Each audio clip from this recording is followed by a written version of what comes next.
nabaday warlaay ma lagu warramay iska qoyanta iska leedahay warba ma haysid naba lagu warramay wiilkii xunka Uhuru ina Kenyatta inuu yiri badan aniga iskale way waxba nixin waxa la Kenyatta ku kaajayni dhageyso وقعت ويزيد في النورتان وقت نجسبك هذيك يا دتي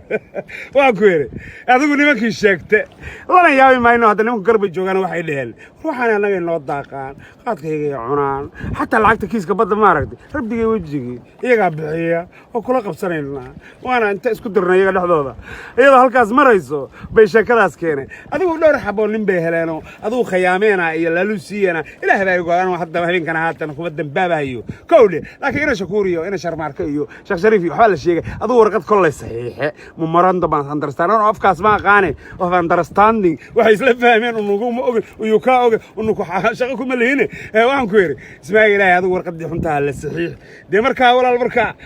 halkaas ay bareysay markaas waxa yimid in la yiraahdo xasan sheekh maxamuud wuxuu yiri leeygu dayma badaanay lagu qaadan ma waxa la yiri we can bring you back to the election you know we can give you 4 more years. We support your election. You give us the sea. Why are you anyway taking the sea? Because you don't go even. You don't even have a. You know. You don't even have a navy. You don't even have a coast guard. What are you doing with the sea? adigu xasan sheekh maxamed waa ku adkaystay arintaasna waa ku amaanay inkastoo balaayo kala qasay yaa adigu waa nin oday madaxweynihii hore ee dawladda federaalka xasan sheekh arinta badda maxkamadda u geeyay way soo noqonaysaa waa no problem you want take us to court okay go ahead waxay isdhaayeen doorasho soo socota mid babbana imaanay ilaahu nimo agoon cadaab ka daro dib dhal baa ku dhacay baday warlay waxba aan dhicin waxda laankeeyo ku ka jeer ana sheeko ku haye ka daro dib dhal baa timid niman waxa yimid la yiraahdo nabad iyo saa u malafsanahay wiil khayran loo doobinaya iyo nin farmaajo loo miisaaman oo gadaal ka fadhiya oo wax walba u fiirsada oray ilaa mahtalak adigu waxa la yiri the rest of your life baa la idin siinayaa lacag waxa la idin siinayaa wax walba waxa la idin la shaqeeyaa election waxa bababa ka soo noqda kiiska badda ilaahay ka tahay dheen waa isqaadeen African Union bay u tageen Addis waxa la yiri nimanka naga qabta African Union baa tiro walaalihiin wada hadla ilaahay ka tahay dheen sharcigan ku goona kay waxa naaqday waxa leedahay why you people go like white courts yeah ICJ is you know a European colony samana we can talk يا وشيء وايد إيجا لفتي قدينا كحرين كعلم جري هذا أنا كور رميه بركة أرنتي نمكن نمدي نورنا وادي وحول بالوير حاجة كم مرة وهنجب وهبع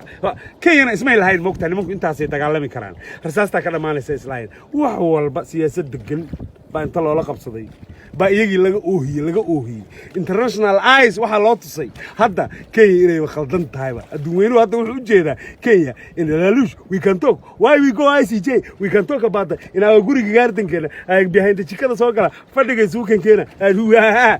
وحنا دون كديد marka walaal baday hawal walid waad iska qoyanaan doontaa meeshaada joogi ciyaalkaas liidama waxa cid kale ku iimaaneen marka xaaladda hadda halkaas ay maraysaa waxay dhaheen anaa ku warramayo cid ku warranta maad heline ma aqaan si aad ii fahmaysid iska qoyanta laba baad isaga haysaa marka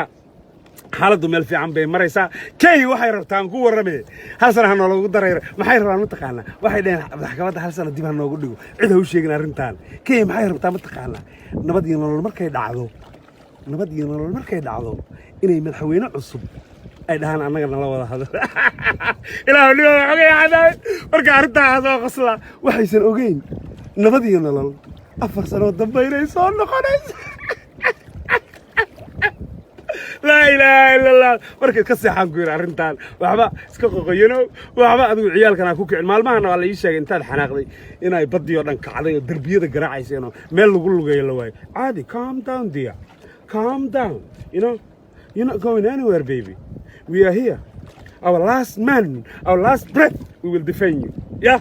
خير بنقول الجنيه وسي موجة كلام دباشو السلام عليكم